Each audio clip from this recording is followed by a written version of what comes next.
আল্লাহ আমার রব, এই রবি আমার সব।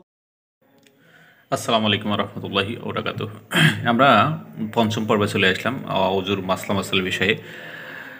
একান্ত অপারগতা ছাড়া উজুতে কারোর পানির সাহায্য নেবে না। এ সময় দুনিয়াবি কথাবার্তা থেকে বিরত থাকতে হবে।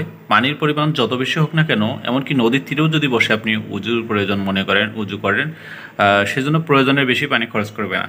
তদ্রূপ পানি এত কম খরচ করবেন যার দরুন ভালোভাবে ধুতে কষ্ট হয়।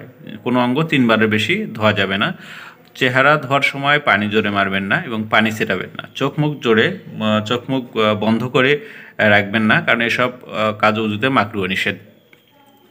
মাসালা, মহিলাদের আংটি, চুড়ি ইত্যাদি এমন ঢিলা হয়, এমন নাড়াচাড়া অনায়াসে ভেতরে পৌঁছে যায়, সেটি নাড়াচাড়া করতে হবে। যদি নখের উপর আঠা লেগে শুকিয়ে যায়, সেটিও আমাদেরকে করতে হবে।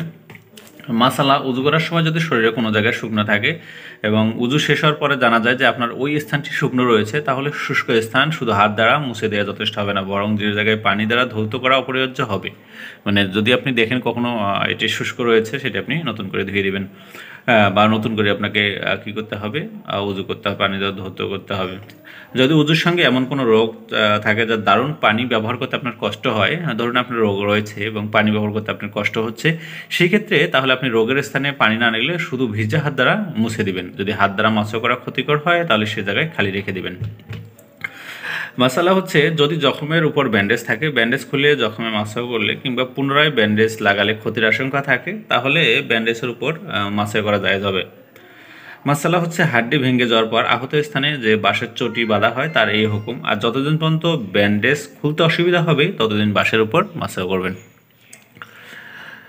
শিঙ্গা পরবর্তী ব্যান্ডেজেরও অভিন্ন হুকুম। মাসালা হচ্ছে, ব্যান্ডেজ তো যে অংশটি রয়েছে সেটি হলো উপরে মাসা করতে হবে। মাসালা, ক্ষতস্থান ভালো হওয়ার পূর্বে যদি ব্যান্ডেজ খুলে যায় এবং পুনরায় তা বেঁধে দেওয়া হয়, তাহলে পূর্বের মাসও বাকি থাকবে, নতুন করে মাসও করা লাগবে না। কিন্তু যদি ক্ষতস্থান ভালো হয়, ব্যান্ডেজ পড়ে যায়, তাহলে মাসও বাতিল হয়ে যাবে। এমত অবস্থায় ব্যান্ডেজের স্থানটুকু ধুয়ে নিলে চলবে, পুনরায় সম্পূর্ণ উজু করা লাগবে না। মাসালা, মসজিদের বিছানায় বসে উজু করা জায়েজ নেই। এটি আমরা পঞ্চম পর্ব পর্যন্ত আপনাদেরকে যে শোনালাম বা যে দেখালাম, আসুন আমরা এটা হচ্ছে সকলের মাঝে শেয়ার করে দেই। আমাদের ভিডিওগুলোর কমেন্ট বক্স দেওয়া আছে, পরবর্তী বা আগের যে ভিডিওগুলো সেটি রয়েছে। আমরা এখানে উজুর মাসলা প্রায় 29টি দেওয়ার চেষ্টা করছি। এর মধ্যে আপনাদের কোনো কথা থাকলে আমাদের কমেন্ট বক্সে আসতে পারে। আজকে পর্যন্তই বন্ধুরা, ভালো থাকুন, সুস্থ থাকুন। এর পরবর্তীতে আমরা উজু ভঙ্গের যে কারণসমূহ সেটি নিয়ে আসবো। আসসালামু আলাইকুম রহমতুল্লাহি ওয়া বারাকাতুহু।